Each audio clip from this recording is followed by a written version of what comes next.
Olá, pós-graduandos do curso de Práticas Pedagógicas. Vamos iniciar mais uma aula do curso de Comunicação, Extensão e Ambientação AVA, que é o Ambiente Virtual de Aprendizagem. Hoje, falaremos sobre o texto científico. Meu nome é professor Vinícius Nascimento, e vou iniciar esse módulo falando sobre a redação técnica. Todo o material desse módulo estará no ambiente virtual, para download e eventuais consultas. A redação técnica, o que é? É um texto redigido de maneira mais elaborada e formal. E como exemplo desse texto, a gente pode citar atas, memorandos, atestados, circulares, carta comercial, relatórios, requerimentos, declarações, ofícios, procurações, contratos, currículos, entre outros, segundo a definição que eu acabei de falar.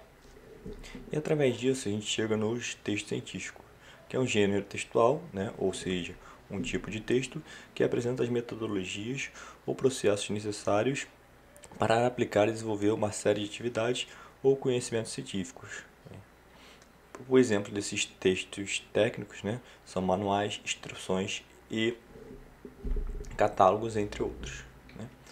E a partir desse texto técnico, desses textos técnicos, na verdade, a gente tem um texto técnico que mais para a gente é mais importante, o mais que chama a atenção, que é o texto técnico científico, que é o que transmite informações ou instruções derivadas de pesquisas científicas, ou desenvolvimento de determinadas aplicações tecnológicas, com a intenção de disseminar o referido conteúdo. Como a gente viu na aula passada, isso aqui é uma continuação.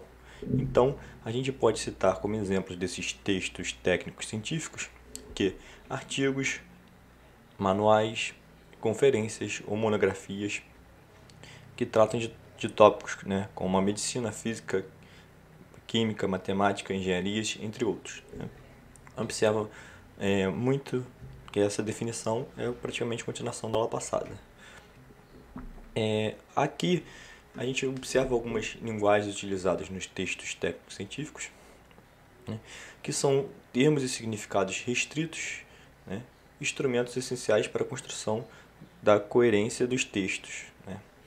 Também temos a construção de significados monossêmicos, ou seja, que tem apenas um sentido, para que o texto não fique ambíguo. Como a gente já viu na aula passada, a ambiguidade, duplo sentido, a gente tem que fugir desses conceitos.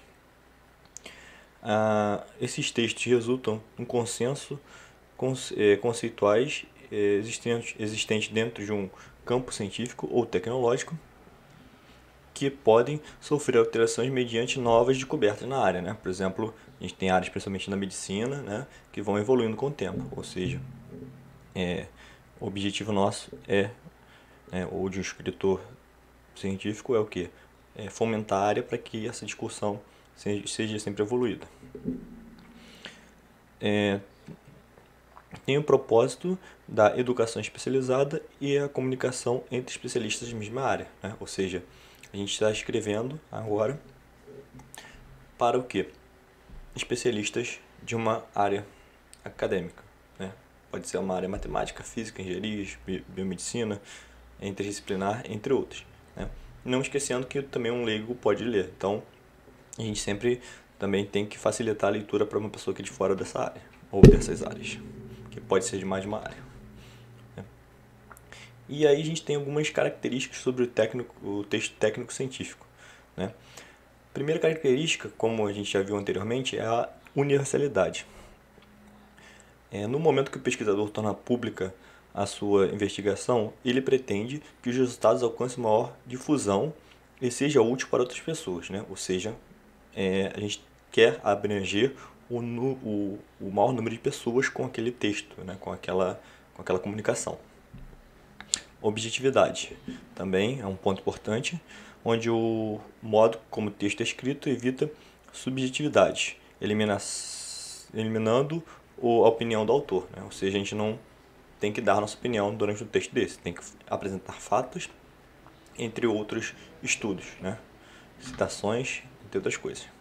A significação de vocábulos científicos é denotativa, ou seja, ela está sendo utilizada em um sentido literal ou real, ou seja, o sentido que carrega o significado básico das palavras, expressões e enunciados de uma língua. O quarto ponto das características dos textos técnicos científicos, a gente pode observar o que? O objetivo da ciência é demonstrar o conhecimento dos fenômenos, portanto, é necessário apresentar provas, né? Quando fala fenômenos, pode ser qualquer tipo de ocorrido, né? Então, ou seja, tem que apresentar provas suficientes para corroborar, né, a veracidade das pesquisas e dos resultados apresentados. Quinto ponto, a função da linguagem predominante nesse tipo de texto é a referencial, pelo seu caráter explicativo e denotativo, com intercâmbio de conhecimentos e definições, né? Ou seja, troca de definições e conhecimento. O sexto ponto é a formalização científica da linguagem, gerando terminologias, né? Ou seja, criação de termos e conjunto de termos de significados significativos, né?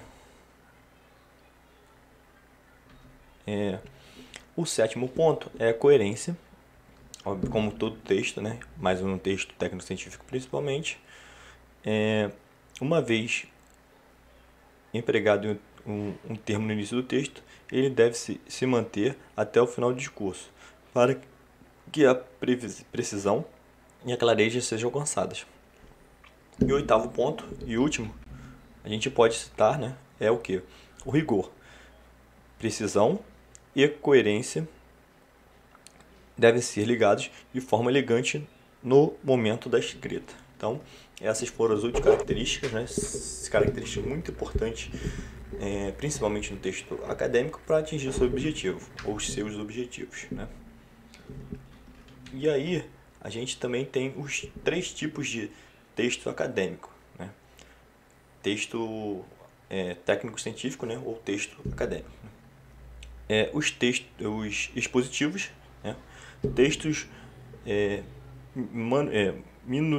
minuciosos que tratam de explicar uma experiência, né? Estruturada, formada por hipótese, detalhamento de experiências e conclusões que afirmam a posição inicial, né? Ou reforçam a posição inicial.